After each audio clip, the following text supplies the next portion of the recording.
everybody, and welcome to another edition of Chuckles Madden. I'm your host, Chuckles152. You can catch me on Twitter, YouTube, and on TikTok at Chuckles152. Don't be as bad at handwriting as I am, because I am god-awful.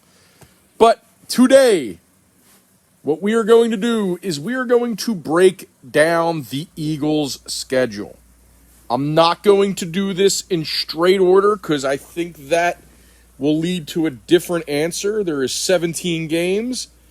Originally, I came into this a few months ago and I thought, you know what? I think the Eagles are going to be 3-14. That was my original thought.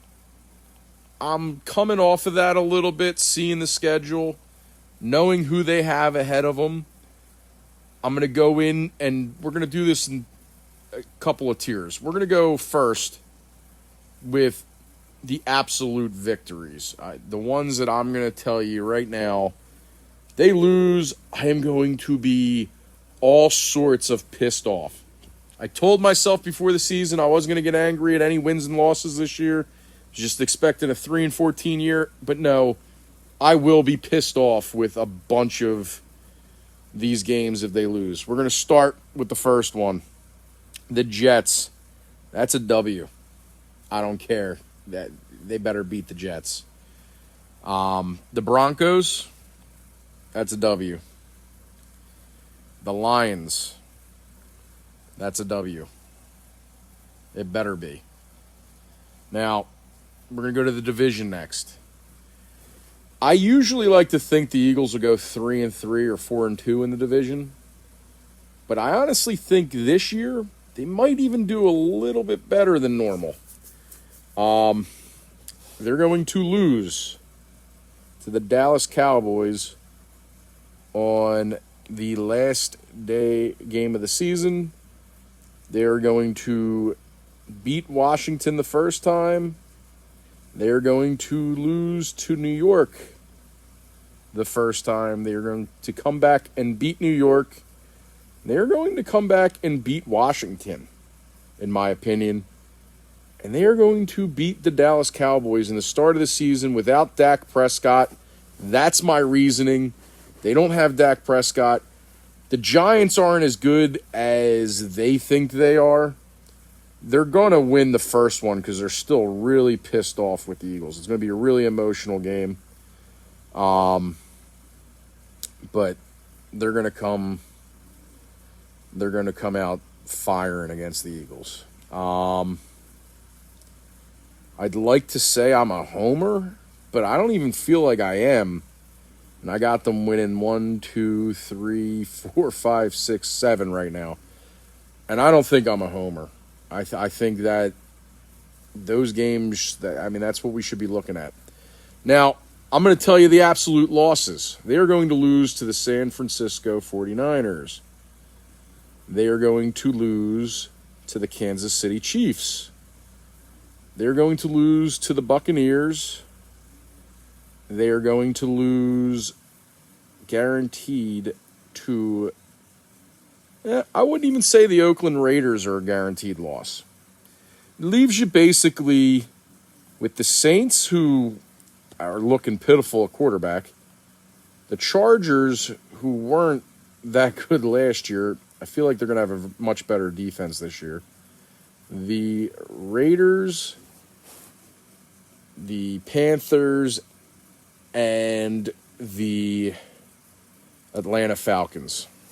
So these are the games that I'm going to say are basically a toss-up. They're either going to go 2-3 or they're going to go 3-2. I'm going to say they're probably going to beat the Saints. I think the Saints are in bad shape. I think that they lose the opener to the Falcons. I'm going to guess that they beat the Panthers, but then lose to the Raiders. And they're going to beat the Chargers, possibly. We're going to see. That has the Nick Sirianni Philadelphia Eagles having 2 win streaks of 4 games or more. No, both are 4 games.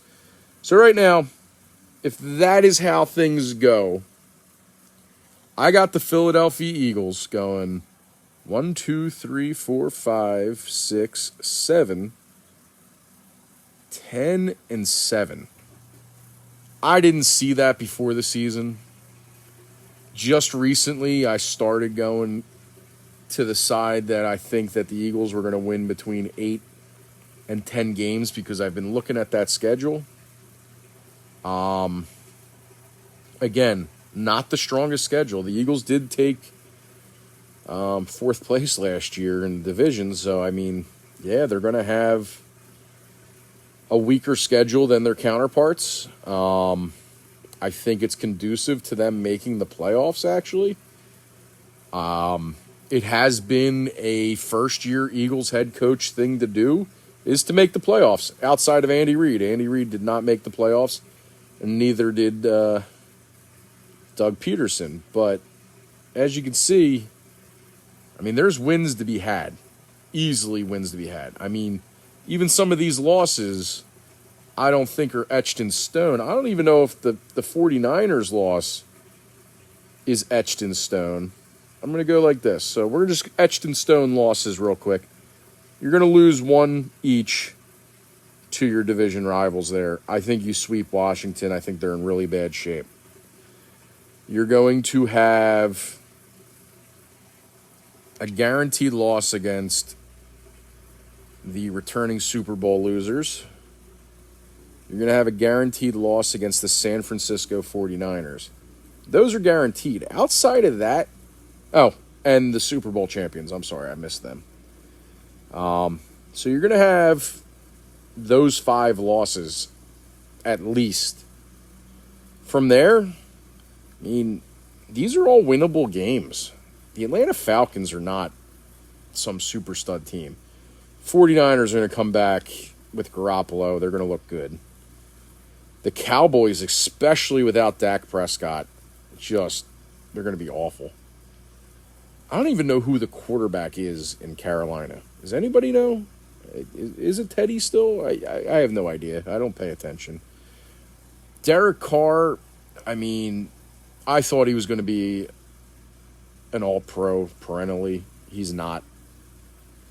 I hate, with a passion, the new quarterback in Detroit. I mean, thank God the Eagles didn't draft him, but then again, we got Wentz and wasn't much better.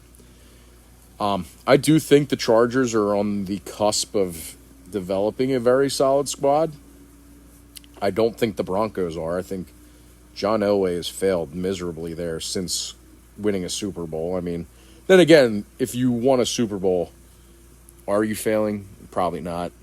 But that's more thanks to, well, no, it's not thanks. He had nothing to do with that Super Bowl, Peyton Manning. The Saints being without a quarterback, I mean, Jameis Winston, yes, he's with a better coach. I still don't believe in him. The New York Giants, Daniel Jones is not a good quarterback. I mean, he's god-awful. The Jets are the Jets, and the Washington football team, again, is the Washington football team. So I'm going to stick with 10-7. That's my homer stance. I still believe that the Eagles will win between 8 and 10 games. I think that's a solid win total to get to, between 8 and 10. And I'm frankly, from my original 3-14 prediction, just based off of what I saw last year and not knowing what Nick Sirianni is, I'm going to be disappointed if they don't win 8 games. I really am. They win 8 games, I'll be happier than a pig in shit. If they don't win 8 games, we're going to have some problems. We're going to have some problems because I'm going to be bitching and moaning the entire offseason. Anyway, everybody, hope you had a good one. Hope you enjoyed listening to the latest episode of Chuckles Madden. Remember, always, you can catch them on my YouTube, my TikTok, and my Twitter. Have a good one, everybody.